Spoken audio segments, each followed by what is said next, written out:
Hello and welcome to our video on circular functions and an introduction to radians.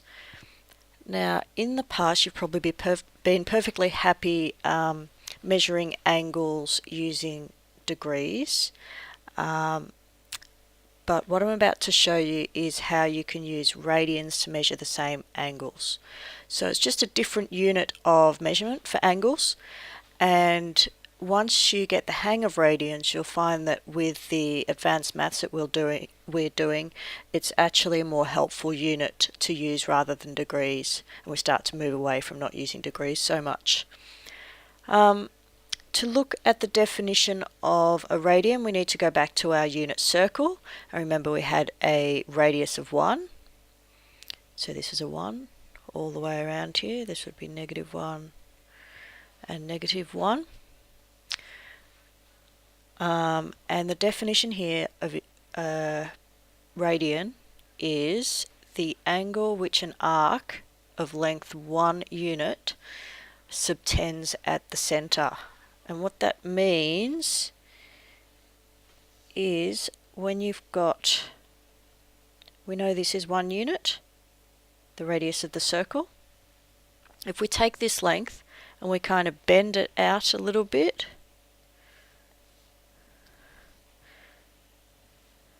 and put it around the edge of the circle, we'll get this distance here. So this angle that makes the 1 going all the way around the circumference there is called 1 radian. Now you notice here the radian is measured, the radian is written with a little c. That means circular units. It can also be written as an R for radians, but it's different to, and you need to be clear about it, a degree sign.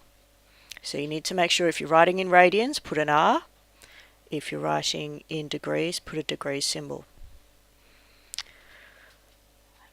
Now the note I've got here, since r equals 1 and the circumference is 2 pi r, so the circumference going all the way around here is 2 pi r. We know the radius is 1, so we can say the circumference equals 2 pi times 1 radian, which equals 2 pi radians. And what we can tell from that is that 360 degrees going all the way around the unit circle is equal to 2 pi radians. Now you will notice most of the radians numbers have pi's in them, and we leave the pi in there because we're writing exact values. We don't simplify it into a decimal approximation. So let's look at how we can convert radians to degrees, and then I'll go back the other way, degrees to radians.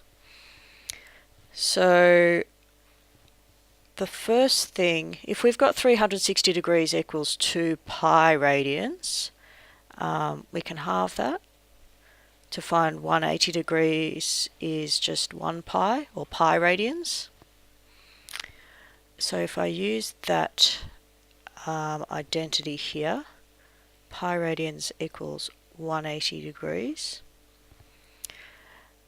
If we divide both sides by pi, we get 1 radian equals 180 divided by pi degrees. Or if you prefer your formulas in words, degrees equals radians times 180 over pi. Okay, how does that look in examples? We've got 5 radians and we're wanting to convert it to degrees. We take the 5, multiply it by 180,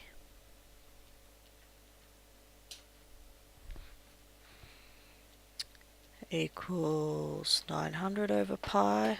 oh sorry, 180 over pi, that was 900 over pi, which you could leave it like that, or you could write the decimal approximation.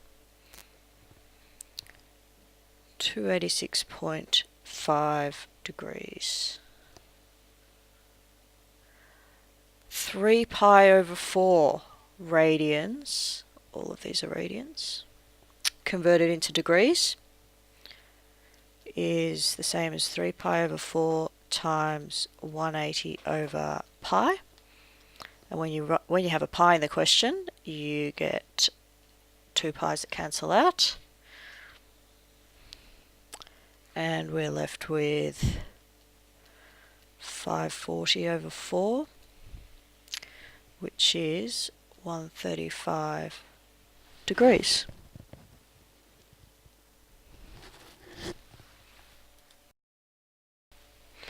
Final example, 5 pi over 6 radians. 5 pi over 6 times 180 over pi. These two will cancel, and we can simplify this to make it 30. So we get 5 times 30, which is 150 degrees. Okay, let's have a look at converting degrees to radians. We start with the same identity. Pi radians equals 180 degrees, but this time we want to get to 1 degree, so we divide both sides by 180.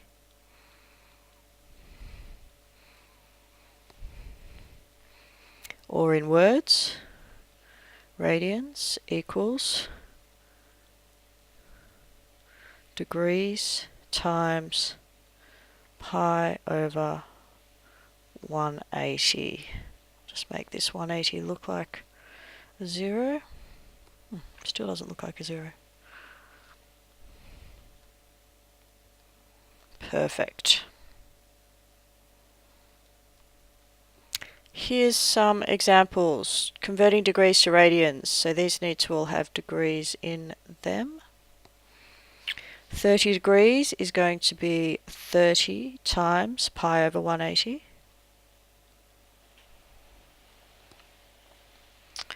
And remember, we keep the pi in the solution, so it's pi over 6 radians.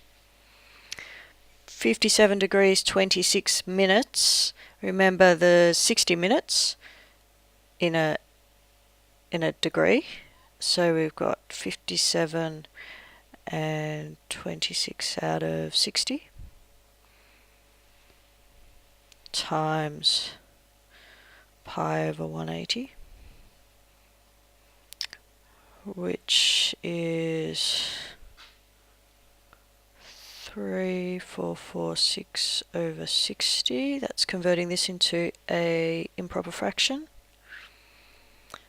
times pi over 180. Simplifies to 247 pi over 1800. Last one, 100 degrees is the same as 100 times, oh sorry, need radians on there.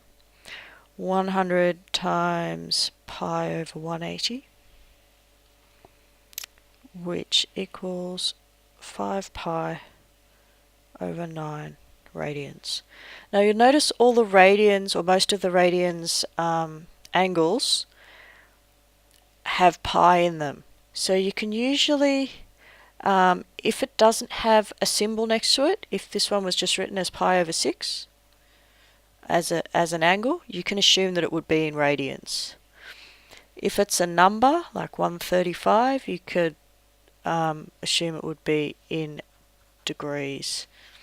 But when you're writing them, you need to make sure you write what you're working with.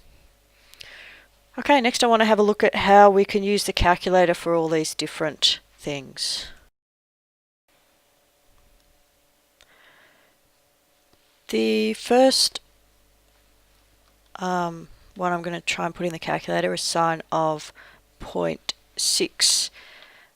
You'll notice I've got my calculator in standard mode and in degree mode down here.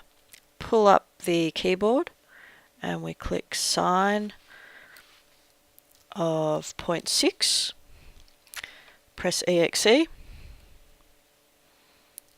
and it hasn't really done anything for us.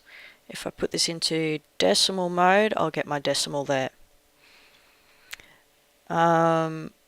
If I had this, if I click the degree and turn it into radians mode and try again, sine of 0.6, so this would be sine of 0.6 radians, I'll get a different solution, completely different solution. So it's really important that you realize which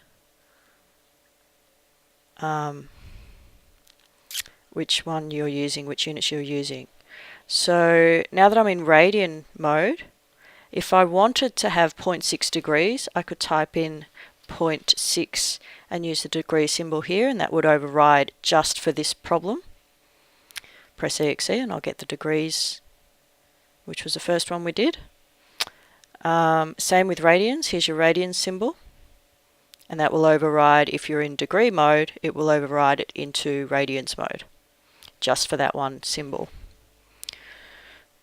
The next one I want to look at is cos 30 degrees 45 minutes. First thing is, how do we enter that? Cos is straightforward. This one here will give you degrees, minutes and seconds, and you can fill that in.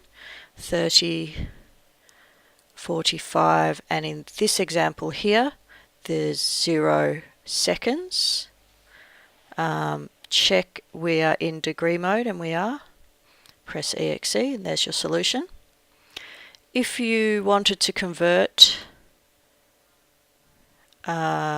this into degrees, minutes, seconds, you would press this button and you can drag that in there.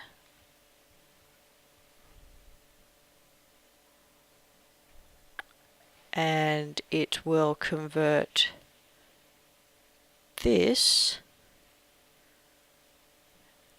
into degrees, minutes and seconds. I had the cos of that there, so it's not going to go immediately back to where it was.